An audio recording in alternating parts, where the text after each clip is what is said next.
live. You see they're dry.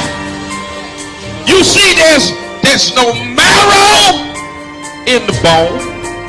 You see they're scattered all over the valley. They ain't even full skeletons. I mean, the bones are scattered all over the valley. They're just bones. But answer me a question, Ezekiel. Can these bones live? Ezekiel answers the only way he knows how to answer. Lord, you know. Critical race theory was born out of critical legal theory. Am I teaching y'all something today? There emerged two common beliefs linking all critical race theories. First, white supremacy has subordinated black people and other people of color. That's just a fact. How in the world are you going to fight against that being taught in any school? White supremacy has subordinated black people and other people of color. That's a fact. Why don't you want that to be taught in school? You let your schools teach us that Columbus discovered America. That's a lie. You let your schools teach us that George Washington couldn't tell a lie. That's a lie. You let your schools teach us that some slave owners were beneficent and good slave owners. There were no good slave owners. Anybody who owned people was evil. That's a lie. You let your schools teach us that Abraham Lincoln was good for Negroes. No, Abraham Lincoln was trying to save the Union. And Abe Lincoln himself said if he could save the Union and keep black people in chains, he would do it. That's a lie. Come on, somebody. You let them teach us about a white Jesus. You let them teach us that Native Americans were the aggressors. Come on, somebody. That white folk had a manifest destiny and that the pilgrims were good at Native Americans. That's a lie. All day, every day, you let them teach us lies. All throughout my history in school, I was taught lies. But you got a problem with critical race theory because it teaches the truth that white supremacy has subordinated black people and people of color. The right to bear arms. Let me just back up a little bit and let me take you on back to the late 1960s when Ronald Reagan was the governor of California. And they were oppressing black folk, and a group of men and women known as the Black Panther Party decided that they were going to defend the rights of black folk. And the Black Panthers decided that the Second Amendment wasn't just for white folk. So they strapped themselves with guns and showed up at the Capitol in California. And when they saw them Negroes with guns, come on, somebody. That's why I say if you ever really want to get gun laws changed, just strap all these Negroes up. They'll change them laws before the week is over. When the Black Panthers, watch this, I want you to read, the California legislator passed what was called the Mulford Act. It was a gun control act that decided who could get guns, who couldn't get guns, what could be in your background, what couldn't be in your background. It was the first time in history that the National Rifle Association, the NRA, supported restrictive gun legislation, all because black folk had the nerve to get strapped. Look at your neighbor and say, neighbor, go get strapped. Amen, somebody. Y'all gonna say Bishop told us to get strapped. I said it. Go get strapped. It just got real quiet up in here. But y'all already know I'm a triple P. Amen. Y'all know what a triple P is, right? A pistol packing preacher.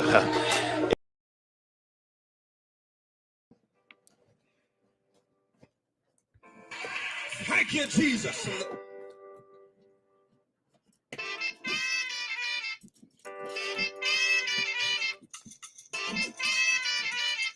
All right, my friend. All right, sir. Checking you out. Yes, sir. Throw some salt down on this ice. I mean, some sand.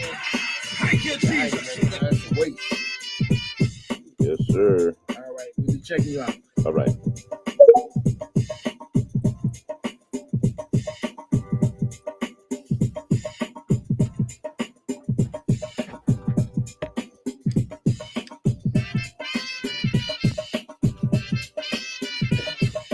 You've got a responsibility to go back to Lodabar.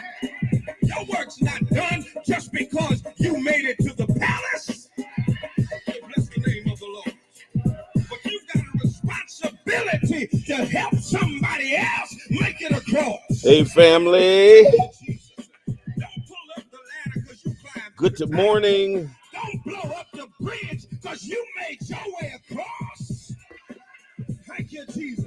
Y'all ready? But reach your hand back down the ladder and pull somebody else up out of Lodabar. Y'all ready to get this party started?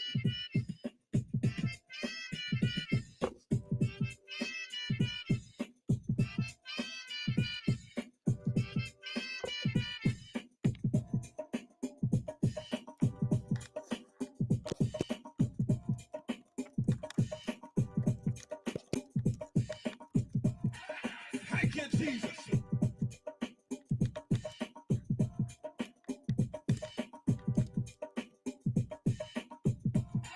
Thank you, Jesus.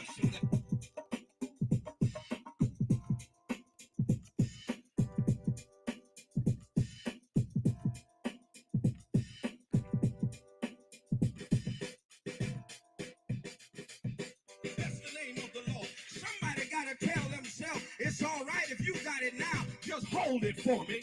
I'll be there to get it after a while. Oh, bless the name of the Lord. Thank you, Jesus. You've got to make up in your mind that what God has for me, it is for me. I might not have it right now. I may not get it next week because you might try to stop me from getting it. But if God said it's mine. 90.7 WTCC. Good morning and welcome to the Spoken Word. I'm your host, Bishop Talbert Swan II. And as usual, we'll be telling it like it is through cultural idioms and nuances that shape the order, ethos, and chaos of the African American experience. Words have their own vitality, they shape their own consciousness and create their own context for interpreting social and spiritual reality. The spoken word contains the power to reshape the landscape of society. It is 2 minutes past the hour of 9 a.m. And I want to thank Elder Rick Robb for bringing us up until the 9 o'clock hour. You can hear Elder Rick Robb every Monday morning from 6 a.m. to 9 a.m., bringing you those Monday morning inspirations. A good way to start out your week. So definitely tune in and check him out every Monday morning. Listen, it's icy out there. If y'all are anywhere near the 413. So please be careful. Be careful walking out there. If you're walking, if you don't have to walk, don't do it. It's icy. So listen, be careful. We're continuing this week with the Lift Every Voice lecture series. And this week, my special guest and keynote speaker is the one and only D1. D1 is going to be here in the field with us on tomorrow. Um, Stay tuned. Tell a friend, tell somebody. I got him coming on the program here in about 15, 16, 17 minutes, maybe about 20 past the hour. Um, and we're talking about the global impact of hip hop. Rap as a force for education, community, and change. And if there's anybody to talk to about that subject, it's this brother right here, because he definitely has been one to use hip hop as a force for education, community, and change. And that's not just being hyperbolic. That's the real. That's what it really is. D1 is actually a professor at Tufts University um, in Boston, and so he's here in Massachusetts every week. And he was a fellow at Harvard. Just look him up. A whole lot of things you'll learn about him. He's going to be our lecturer on tomorrow. You don't want to miss it. 6:30 is the start time. 6:30 is the start time. My son will be performing. T. Swan will be performing tomorrow. Aaron St. Louis, talented young man, spoken word artist, will be performing on tomorrow. So we got a lot of good stuff happening at the Spring of Hope Church of God in Christ, 35 Alden Street, Bishop Talbert Swan Way, the brick church right there at Six Corners. So be in the place to be on tomorrow. Coming up with D1 shortly, we're going to introduce our conversation. 413-736-2781,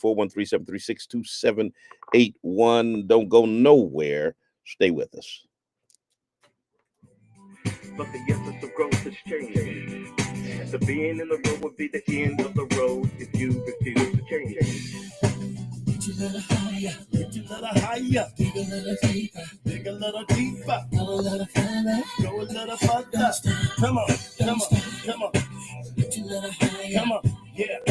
Dig a little deeper, dig a little deeper, go a little further, go a little further. Come on, don't stop. The essence of life is growth, but the essence of growth is change. The being in the road will be the end of the road if you refuse to change. Your life will never change until you get disgusted with where you are. Whatever you don't hate is what you tolerate. You must learn from the past, plan for the future, and live for today. For it is your daily routine that determines your success or failure in life. It's the choices that you have made up until this point that will determine the rest of your life. All right, let me see what's going on here. Enough is simply good enough. You only get out what you put in, so don't. I look like I'm stuck. So push yourself beyond your limitations. Come on. Reach a little higher. Reach a little higher. Dig a little deeper. Dig a little deeper. Go a little further. Don't stop. Don't stop. Come on. Don't reach a little higher. Reach a little higher. Dig a little deeper. Dig a little deeper. Go a little further. Go a little further. Don't stop. Don't stop. Don't stop. Don't stop. So you gotta break the routine of trying to beat the system. Manipulators will always try to bypass the process for the quick progress. There are no shortcuts to success. There are no elevators to the top. You gotta take it one step at a time. You gotta break the routine of allowing others to get into your head and control who you are and where you're going. You see, when you're about the positive, you're gonna always have haters. But don't let your haters push you down. Let your haters push you forward to the next level. So when people show you who they really are, don't perceive them to be something else that they're not. See, a zebra does not change his stripes. So you gotta keep pushing yourself to the next level. Yeah, there you go. Come on. Go a little deeper. Come on. Yeah. Go a little further. Go a little further. Don't stop. Come on. Don't stop. Come on. Yeah. Reach a little higher. Reach a little higher. Dig a little deeper. Dig a little deeper. Go a little further. Go a little further. Come on. Come on. Come on. You got to understand that greatness is the nature that you were born out of. You'll never discover your greatness without hard work and dedication. Greatness says more about who you are and what you expect for yourself. And greatness will always attract greatness. Show me your friends and I'll show you the future. The future. You're just a step away. You're just a step away. You're just a step away. Don't ever give up. Come on. You're just a step away.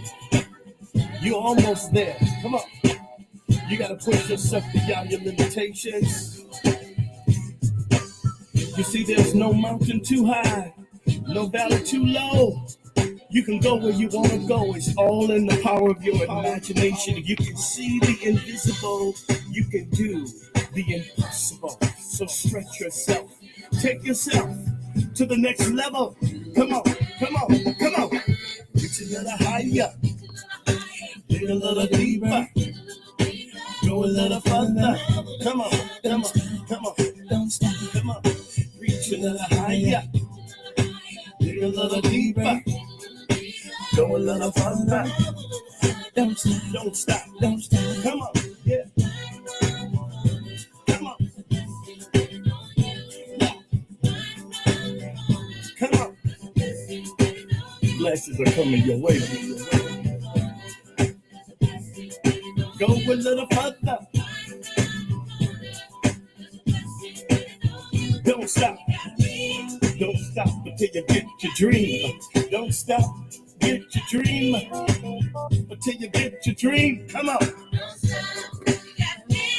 Don't stop until you get your dream. Don't stop. Get your dream.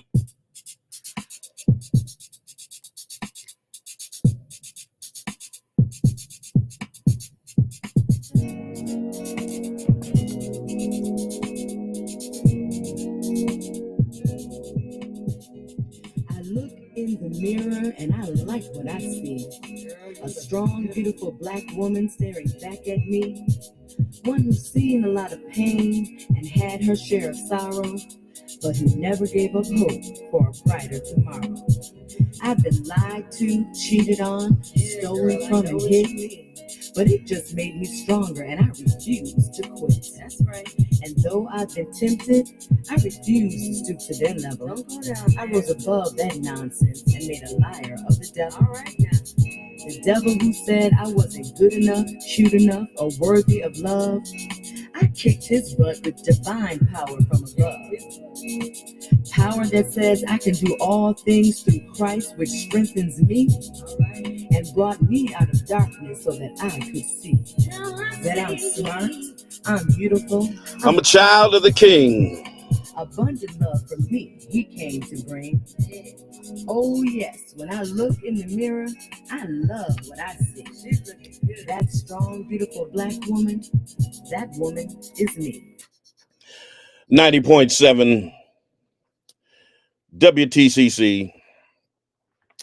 Good morning, good morning, good morning, good morning, and welcome to another edition of The Spoken Word. I'm your host, Bishop Talbert Swan the second, and it's a little icy out there, so y'all be careful out there, okay? Be very, very, very, very careful, especially if you got to walk on those sidewalks. All right. Someone was telling me that they couldn't get their car started, that their son ripped the whole bumper off of their car trying to move it this morning because of it was frozen. Um, yeah, y'all start your cars, okay? Even if you're not going anywhere, start them cars in this kind of cold weather. Um, a lot of stuff happening out there. I tell you, I tell you, I tell you. So listen, we continue on with the Lift Every Voice lecture series on tomorrow. D1 is my special guest, expecting him to come on to the program here momentarily. So tell a friend, tell somebody. Bishop is on the air. Um, rep your city, rep your town. Let me know where you are chiming in from. Let me see who we got in the building here. Who's repping their city? Who's repping their town? H Town, Chicago, ATL is in the building. New Jersey is in the house, of course. Houston, multiple times is in the building. New York City is in the building. All right. Kansas City is in the building. Who's over here? Philadelphia is in the building. They feeling real good in Philly right now. Um, after that Super Bowl whooping up on Kansas City like that. Y'all should be ashamed of yourselves. Charlotte, North Carolina is in the house. Raleigh is in the house. London, England is in the house. All right. Yeah. I see Waterbury, Connecticut. That's my mama's hometown. Um, Nashville, Tennessee is in the building. Buffalo, New York. I see you, Mother Valerie Fields. Good morning to you. Springfield, Massachusetts. I was wondering when somebody was going to rep the 413. Okay. Springfield, Massachusetts is in the house. Yes, yes, yes. Quebec is in the house. Johannesburg, oh, is in the house. Sacramento is in the house. San Francisco is up in the building. Orlando, Florida is in the building. Good morning to everybody from everywhere who are chiming in to the program. Welcomes, welcomes, welcomes to each and every one of you who are here. Um, Looking forward to this conversation. We fit and have up in here. I'm gonna play a little bit of his music before we get to him. But listen, since its inception in the Bronx in the 1970s, hip hop has transcended its roots as a musical genre to become a global cultural force. If you don't believe that, just look back to the Super Bowl that they just had. Who would have thunk when I was a kid, when hip hop first jumped on the scene, who would have thought that a solo hip hop artist would be headlining the Super Bowl halftime show? If you don't believe it has transcended and become a global force, there it is right there. It's more than just beats and rhymes. It has served as a powerful means of storytelling. It has been the music of the resistance and empowerment, particularly within the Black community. And its evolution from an underground movement to a dominant force in mainstream culture demonstrates both its potential for liberation and the challenges it faces in remaining a vehicle for social change. Because, of course, anytime anything is used for social change, there are those who come on and try to manipulate its use, try to manipulate how it is used, and all of that stuff. Um, but when you study the roots of hip hop, um, and I ain't talking about calling women bees and hoes and glorifying violence and sex and drugs. When you study the roots, it's always been deeply rooted in education, both formal and informal. It was born out of the struggles of marginalized communities, serving as a platform for those whose voices were often silenced. And many of the early pioneers, from Grandmaster Flash and KRS-One to Public Enemy to Tupac Shakur, they used their lyrics to critique social injustices, to address systemic oppression, and to provide historical and cultural education to his listeners. Y'all know KRS-One said, "You must learn." And so today we have artists like D1, who will be here in the city tomorrow, who continue this legacy by merging hip hop with academic and social consciousness, showing that rap can be both entertaining and enlightening at the same time. All right. Let me toss on a little bit of D1. I got to turn it down for y'all that are streaming, because Facebook be tripping. Um, they be tripping, and then we'll get them on the program. Stay with us. Don't y'all dare go nowhere. If you want to hear the song, you can go to TuneIn, iHeartRadio, WTCC FM .org. And if you're anywhere near our 4,000 watts, just go to 90.7 FM. All right. We'll be right back with D1.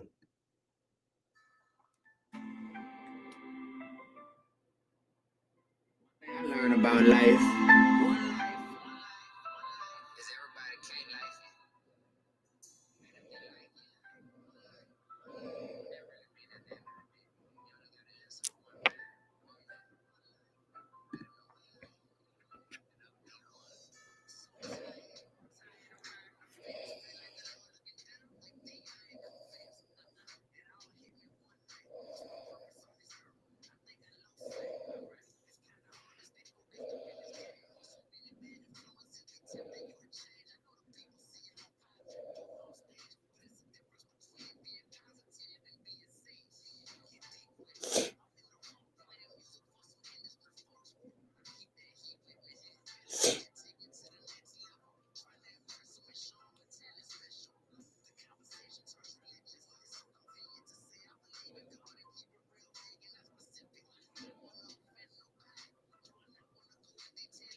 Y'all know, I wish I could play this for y'all that are streaming, but you know, Facebook be tripping, shut off our stream. But y'all need to listen to this. Let me get it. They asking my Christian rapper, a rapper that's a Christian, more swag and more lyrics than your favorite rapper. Except I'm on a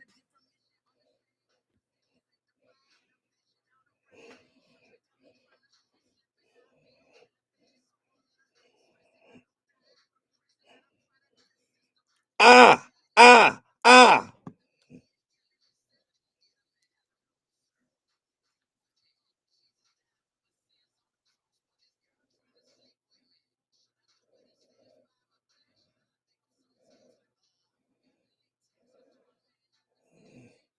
Yo, D is spitting right. Yo, foolish. I'm scared she gon' make fun of me. Not no more, cause I probably submit to this Bible sitting in front of me.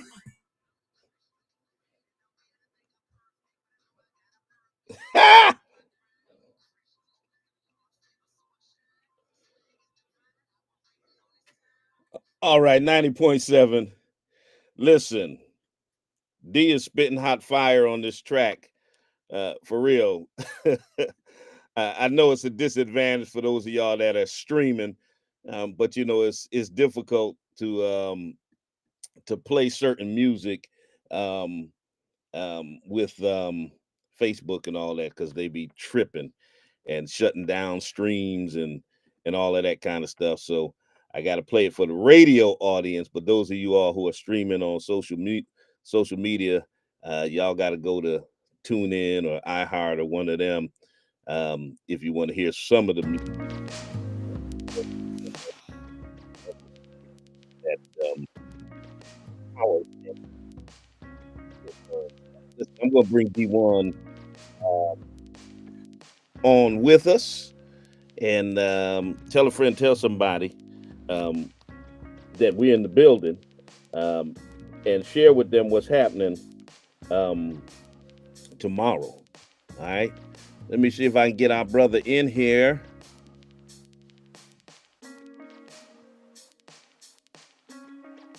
See if I can get our brother in here. Brother D, you in with me? What's up, my brother? Can you hear me? I can hear you. I can't see you, but I can hear you. Okay, okay. My bad. So the video thing must be glitching, but you saying you could hear me? Yeah, I Cause can hear you.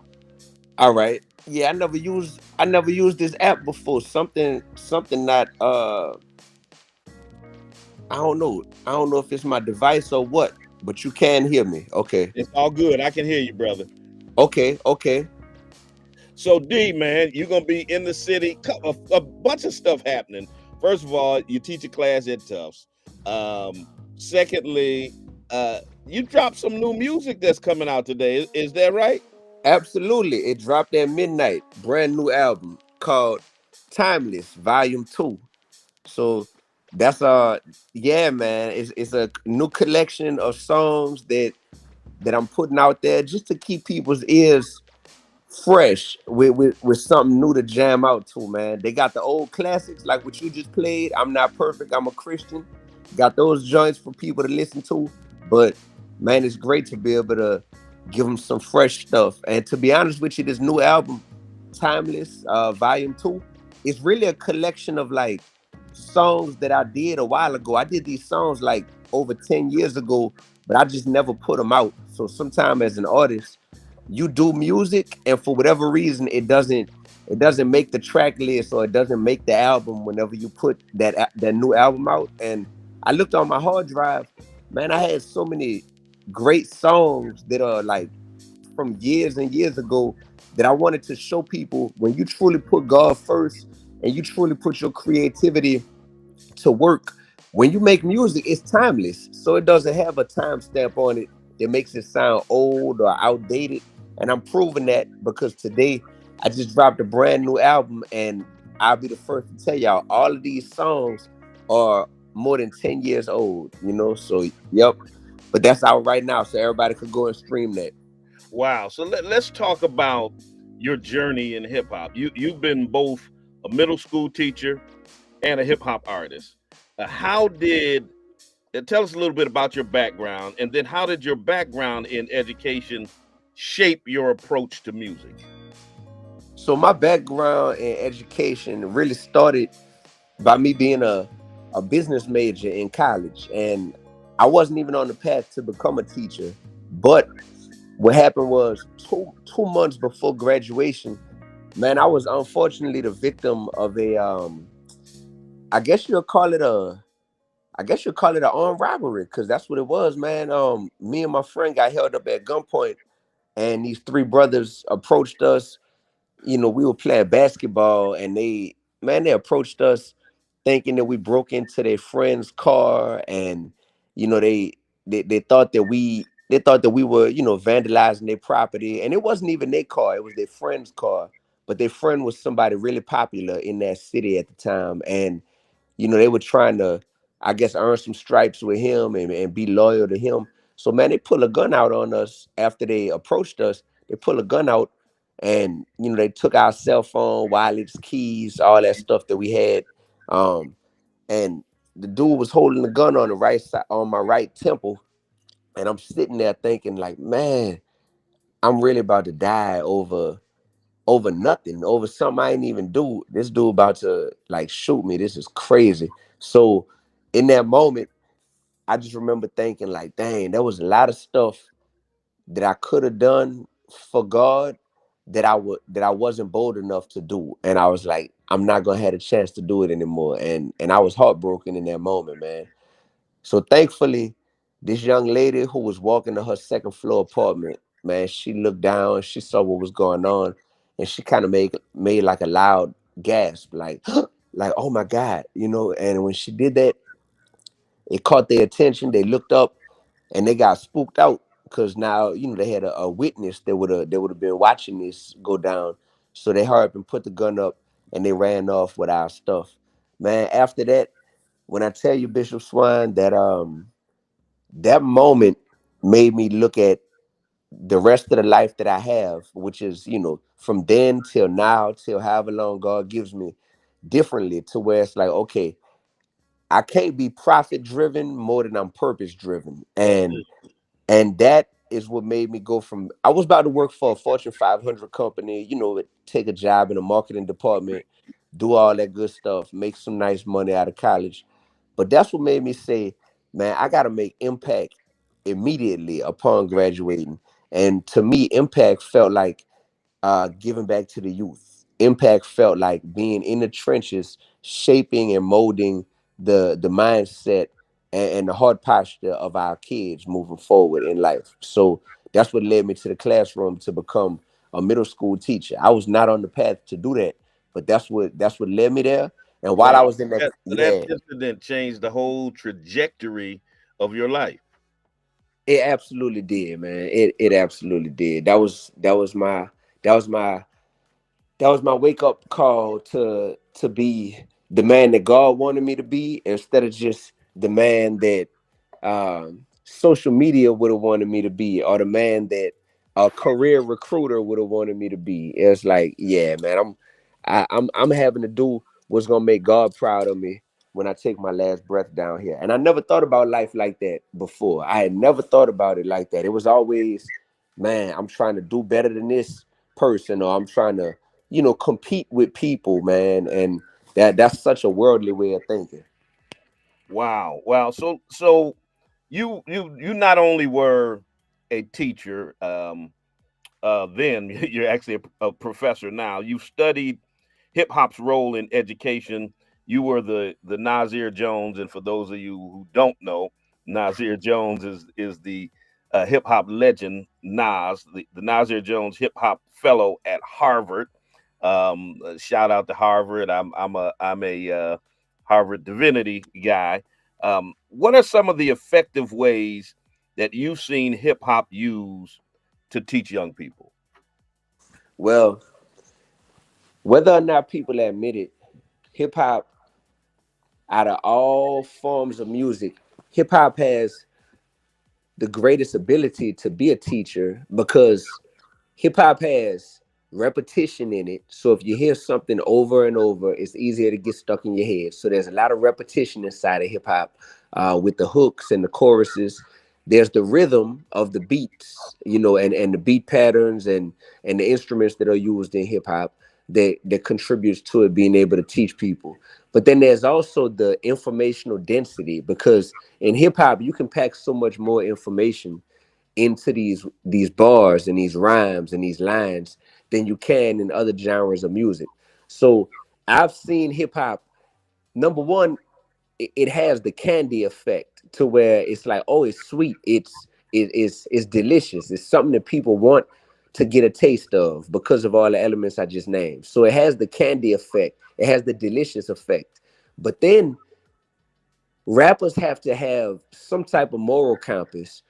Mm, Record labels have to have some type of moral compass to where you say, if we've created something this delicious, we have to at some point say, all right, we got to be careful and we got to be responsible with what we choose to put inside of this delicious candy.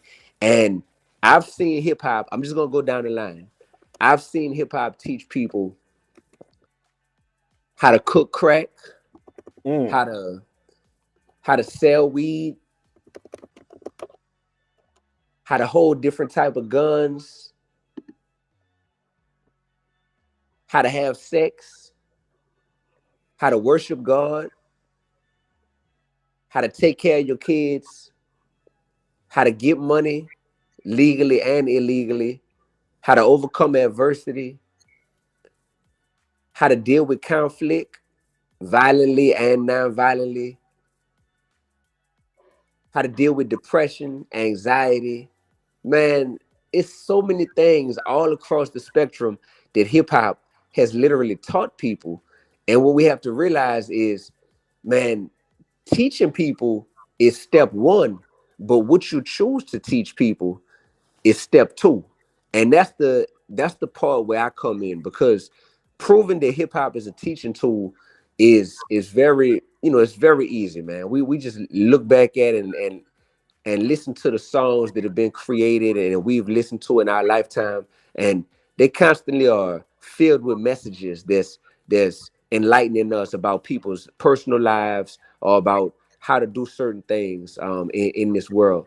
But then what we choose to glorify and highlight in the music that we create, that makes the difference as to what we're teaching people. And I think for the first time in history, I've been seeing, Bishop Swan, that people are starting to come to grips with the fact that, man, unfortunately, we have spent decades teaching our people, um, some stuff that you shouldn't be proud of. This shouldn't be something that we glorifying. But there's been a reward system set up to where our our our desperate creators, when they are in their teens and in their 20s, they're incentivized by these large record labels and corporations to go ahead on and make this music that's going to teach their community how to self-destruct and how to further run themselves into the ground.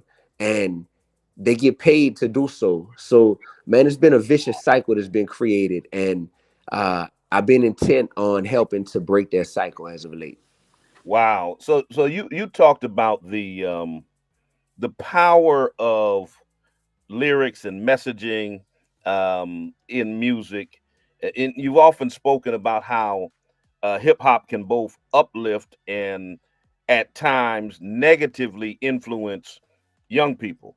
What responsibility? And I know you talk about those who provide the funding to turn this negative tide, but what um, responsibility do artists have in shaping their messages, and how do you personally balance making music that is commercially viable while still staying true to your mission of education and empowerment? My brother, they don't like when I talk like this, man, because the hip hop industry right now doesn't want any accountability, man. They try to duck and dodge accountability from the creator standpoint, from the artist standpoint, at all costs, bro. Like, they come up with so many excuses to say, nah, man, we just rapping about what we see.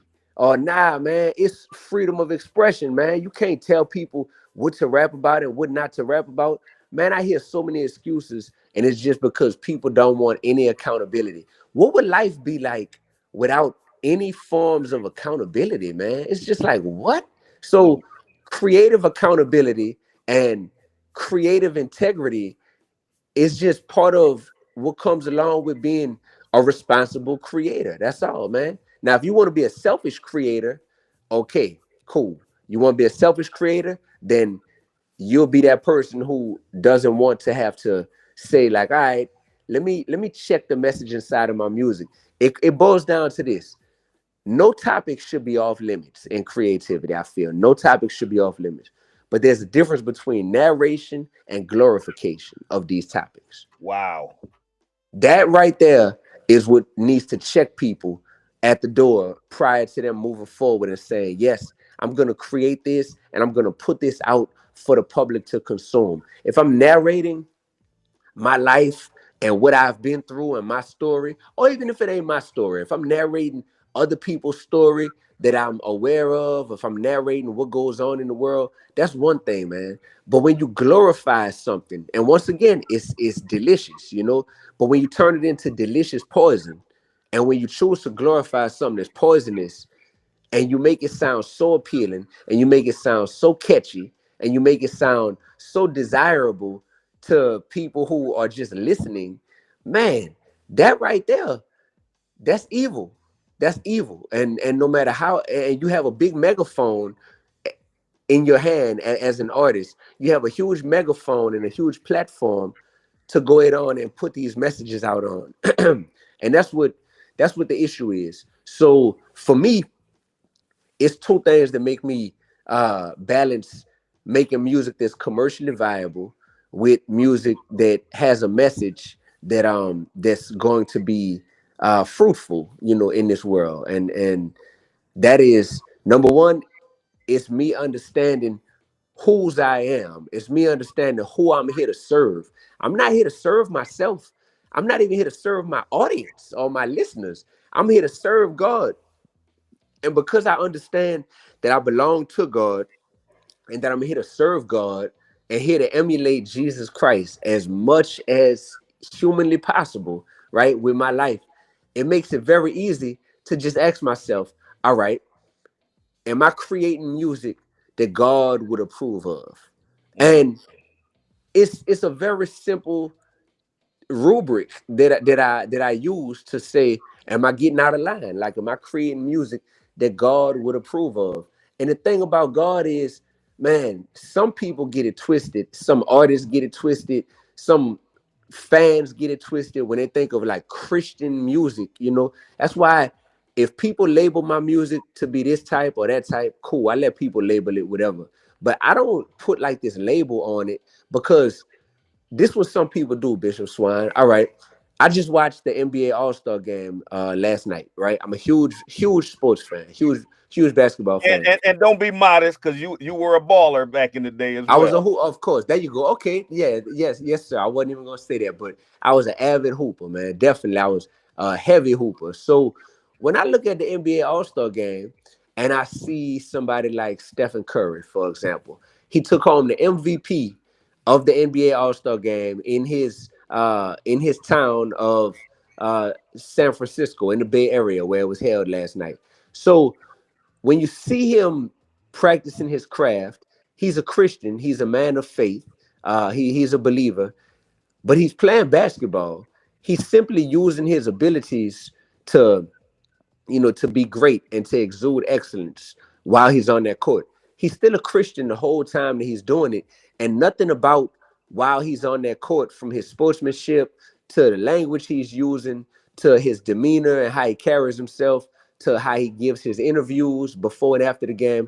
Nothing about that is going against his Christian walk and everything. So Stephen Curry is a Christian who is literally in a space where he's exuding excellence and he's able to represent Christ while he's doing that. The thing about the music industry is sometimes people will feel like, hey, if every one of your songs isn't saying, you know, I'm a Christian. I'm a Christian. I'm a Christian. I'm a Christian. I'm a Christian. I love Jesus. I love Jesus. I love Jesus. I love Jesus. Some people will feel like, oh man, you just trying to fit in with the mainstream of hip hop music. You're not really trying to uh, rep Christ. You're not really trying to, be a believer inside this industry. And then you have people like that who will get an audience, behind them, who then all like agree with that and kumbaya behind that type of opinion and be like, yeah, I'm more of a Christian artist than this person, or this person is more Christian than this person, da da da da. And for me, man, I've just been comfortable for a long time, just being exactly who I am and focusing on God being pleased.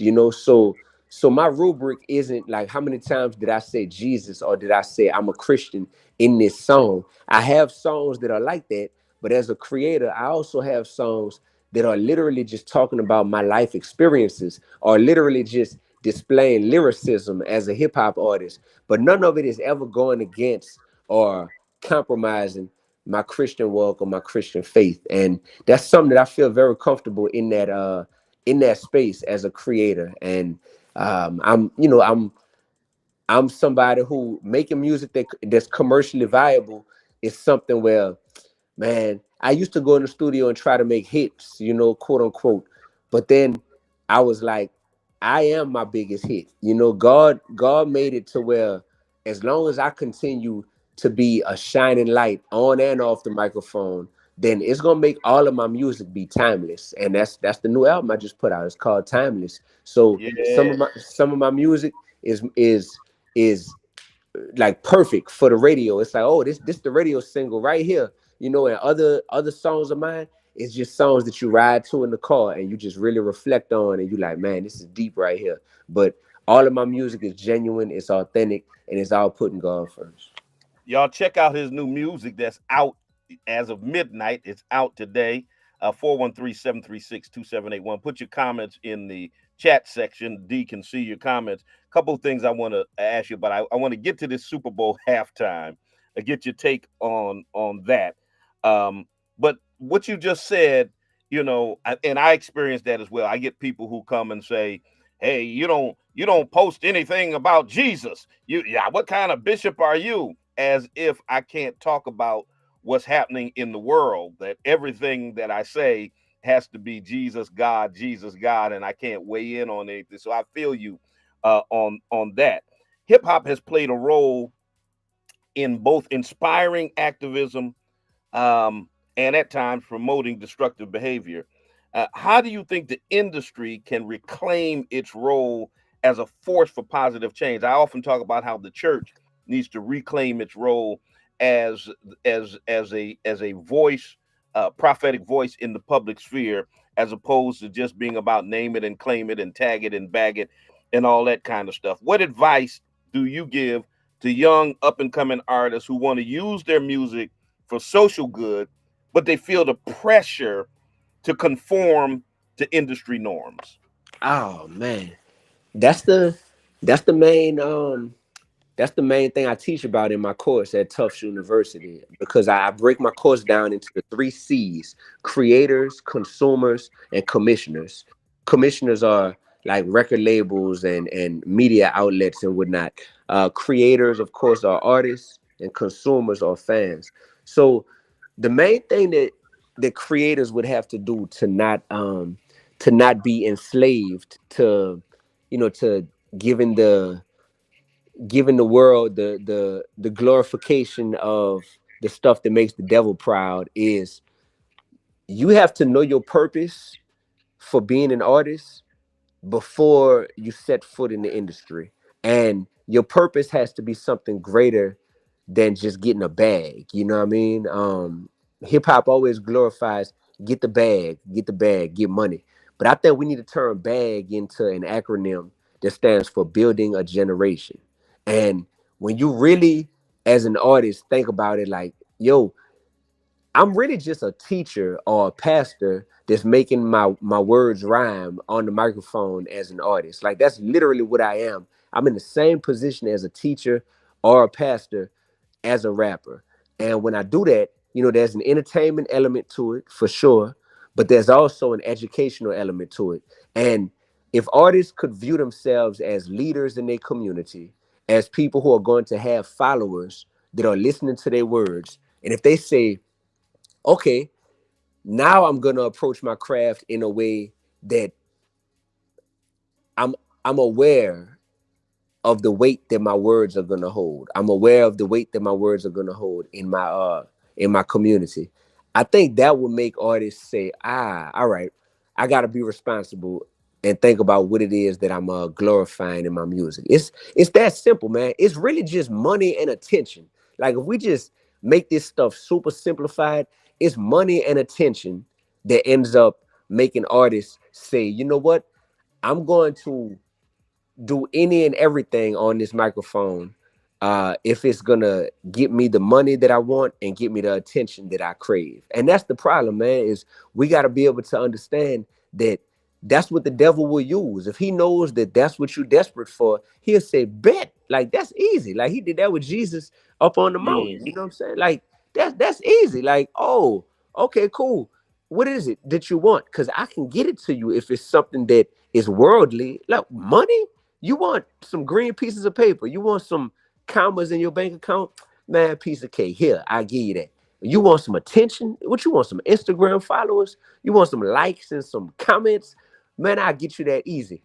In exchange for you not having any integrity morally and you being morally bankrupt, but you're financially rich. You know what I'm saying? And that's what that is the message right there that would determine if hip hop can reclaim its role as an agent for community and social justice and doing good in this world is if artists can understand. And that's what I try to do, man. I try to teach artists. So I do these,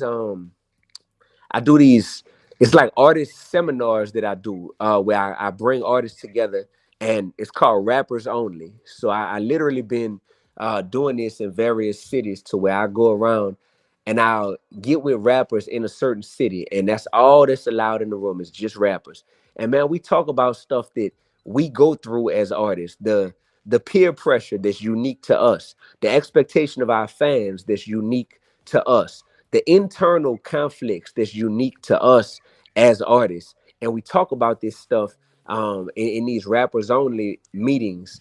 And it's powerful because it ends up being like a therapy session for artists, man. Because if artists were in a better headspace and if artists' hearts were in a healthier place, their output on the microphone would be way different because it wouldn't be coming from a place of desperation. Yeah, yeah. And you've also stepped in spaces with community activists, with me and some of our friends, Dr. Freddie Haynes, Tamika Mallory, Pastor Mike, Reverend Bree, and talked about social justice in various spaces across the nation. Um, how has those in the music industry viewed your movements in terms of social activism? And then I want to get your take. What did you think about the Super Bowl halftime show? There's been mixed reactions, and mainly across racial lines. It's almost like white America saw something different than what we saw. What I saw was an evolution. I saw hip hop transcend so many things from when I was a little kid, when hip hop first came out and hit commercially, to it being on the biggest stage in the world. And black people saw that as a proud moment. The messages, the music, all of that. White America is saying it's the worst thing we've ever seen. So talk a little bit about your movement in the social justice space and then your thoughts on the Super Bowl halftime show. So in the social justice space, I'm gonna keep it 100 with you. It means a lot to my fans and to people who observe me when they see me in the social justice space, simply because they know that my heart is really in this social justice work because they see the consistency. and that's why it matters to them. But what they've also seen in my lifetime is we've seen a lot of rappers when there's a check involved or when there's an election involved and when it's just that time of year or that part of the cycle, the political cycle, to where, oh, we need celebrities to endorse this candidate or endorse this cause. We have seen people who are not concerned about social justice ever at all of a sudden pop up next to this candidate or pop up as an advocate for this issue or this cause. And fans are not dumb. Fans are not dumb. So fans are not fooled when they see that, like, okay, this person clearly getting a check, because otherwise they don't care. And here's the thing, fans don't even care about if people are getting a check or if people are making a living for themselves, but fans care about if a person is prostituting their name, image, and likeness simply for a check. And that's the part that when people see me, man, the people who know me, and it's a lot of people who, by the grace of God, know me at this point.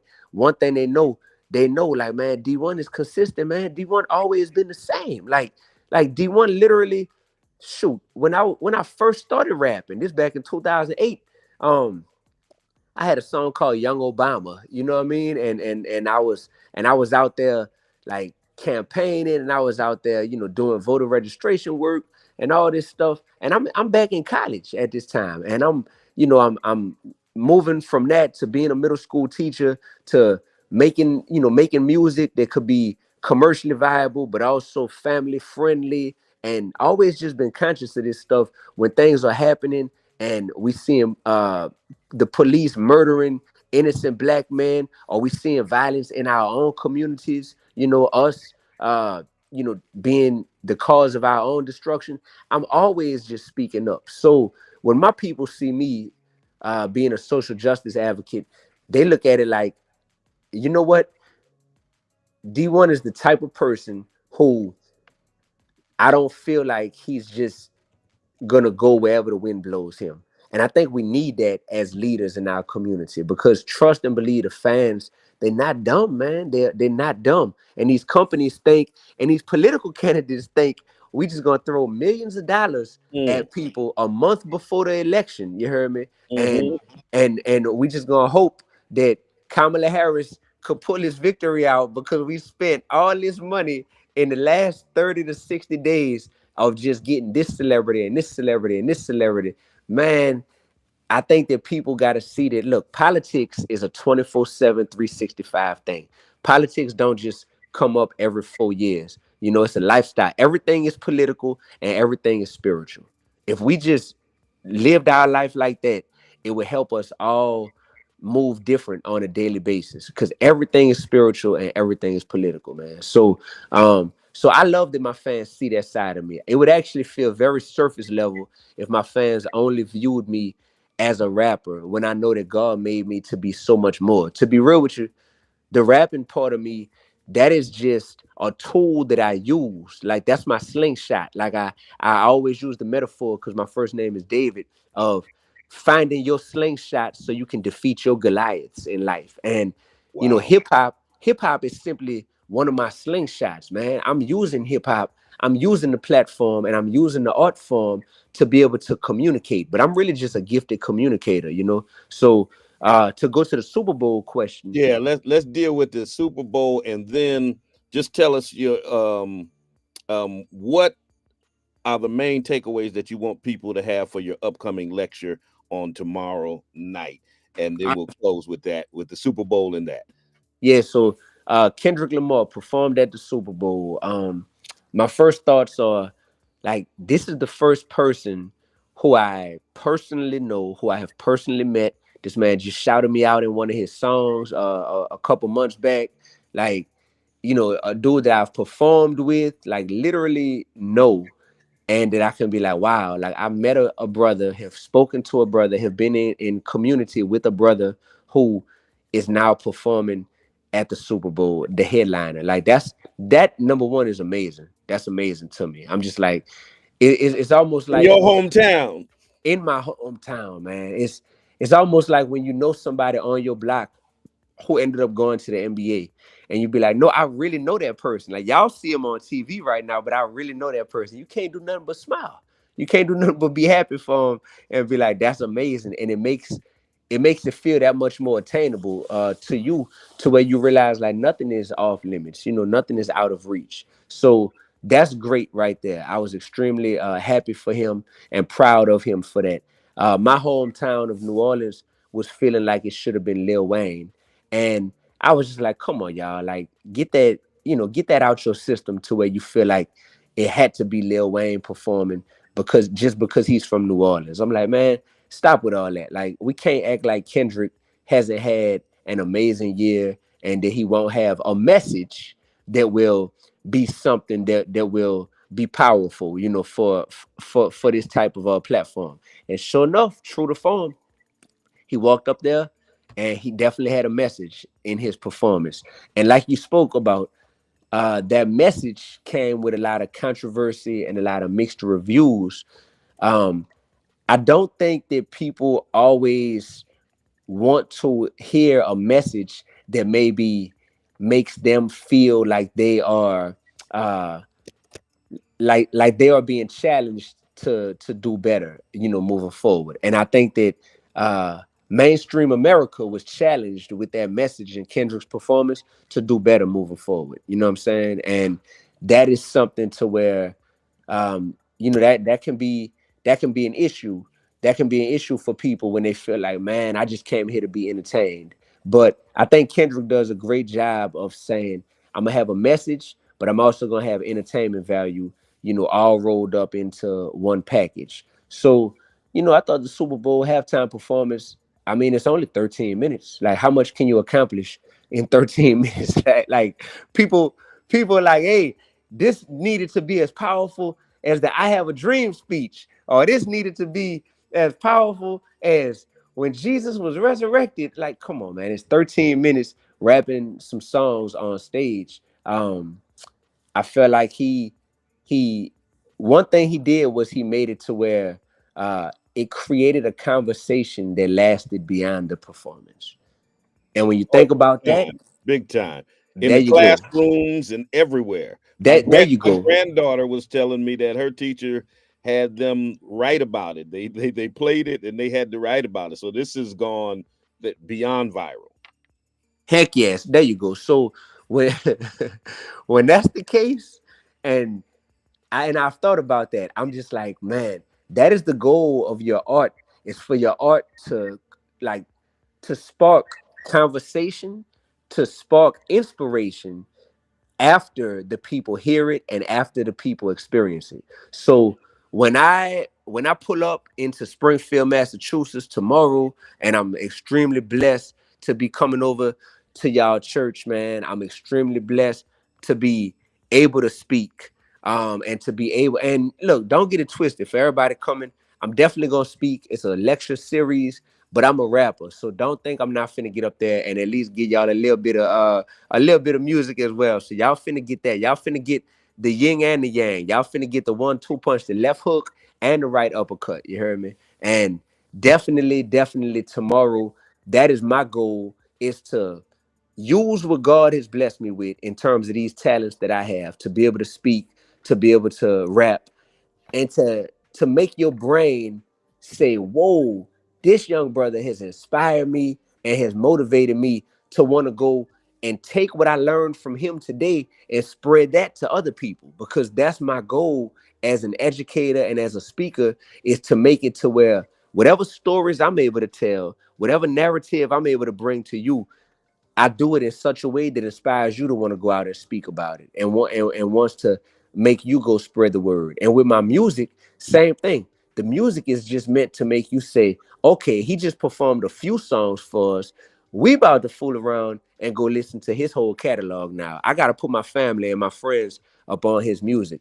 And that's the goal, man. All it is a funnel, it's just like a funnel. Like, if you when you change your oil in your car, I know a lot of y'all don't change your own oil, so y'all don't know what I'm talking about. But I come up in New Orleans and seeing my daddy as a little kid, always change the oil, and I'll go help him.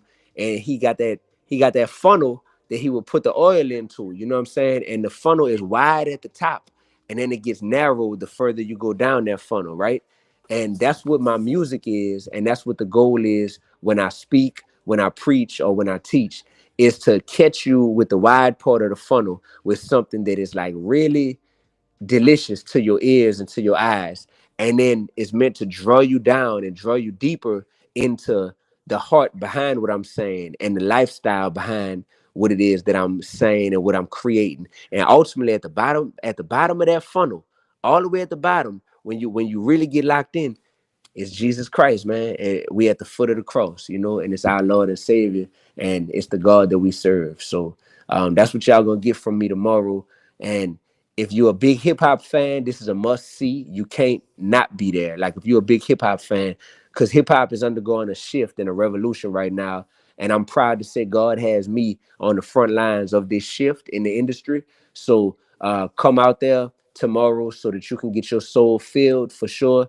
And in addition to that, it's gonna be something to where I think that the spirit that's gonna be present in the building is gonna be something where we're gonna all, you know, we're gonna all be a better version of ourselves leaving out of there. And I think that we're gonna be closer too, because we're not meant to walk this walk by ourselves. So I know I'm on the radio right now, but I'm gonna get to link with Bishop Swan in person tomorrow, which is gonna be a blessing. And everybody that's out there getting to link with y'all in person, it adds the icing to that cake. You know, you could hear this interview right now. You could listen to Bishop Swan speak and do what he does and watch us both on social media, but it hits different when you get that in-person experience. So please pull up.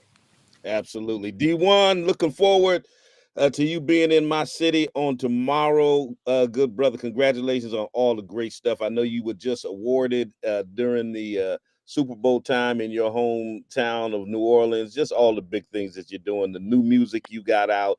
And, man, we're looking forward to seeing you tomorrow. Brother, I'm so excited. This is gonna be my first time ever in Springfield, Massachusetts. You heard me? So that's gonna be cool. It's not many cities I can say, oh, this is my first time going there, because I've been traveling and doing this for a while. But I'm excited to touch down in Springfield. And yeah, new album is out today called Timeless Volume 2. I love y'all, and I'll see y'all tomorrow. All right, bro. Listen, that was D1. He's going to be right here in the field on tomorrow at our Lift Every Voice lecture series. T. Swan, my son, namesake, he's going to be performing. Aaron St. Louis, spoken word artist, he's going to be performing. Listen, it's going to be off the chain. You need to be there. 6:30, 35 Alden Street, Bishop Talbert Swan Way, the Brick Church, right there at 6 Corners. I got to get out your way. If you're looking for a place to worship, check us out at the Spring of Hope Church of God in Christ, 35 Alden Street, Bishop Talbert Swan Way. Prayer, praise, and preaching. We're building better tomorrows by changing lives today. Until the next time I talk to you and you talk to me, always remember, God loves you, and so do I. I'm going out with T. Swan. He's going to be there on tomorrow night. Stay with us. Definitely on Friday, we'll be back with the Black Love Experience. See you soon. Peace and blessings.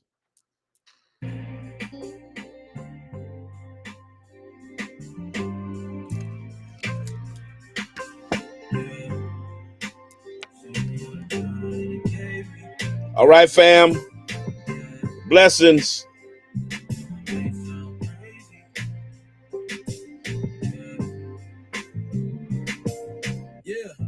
This one is for all the brothers that passed, but more particularly one because it affected me drastically.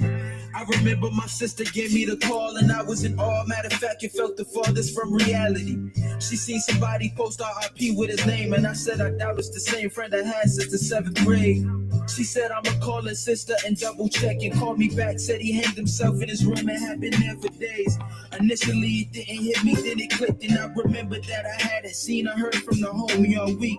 Wish he had told me what had him feeling lonely and weak. I guess everybody got demons we don't even speak of, cause I was with him exactly a week before the call. Just under 20, he couldn't even purchase alcohol. My best friend for like 6 or 7 years. I'm not ashamed to say I shedded plenty tears, but it was hard. He was somebody I had plenty memories with. The first person I ever burned any trees with. The worst feeling is knowing that you would leave us and all this grievance without a reason. One of the first people to ever believe in me. When it came down to it, you knew you could call me if you needed me. Cause that information I wouldn't have ever imagined. It's sad thinking about it. I ain't happy that it happened, but it made me. There was plenty times when I thought that it would drive me crazy.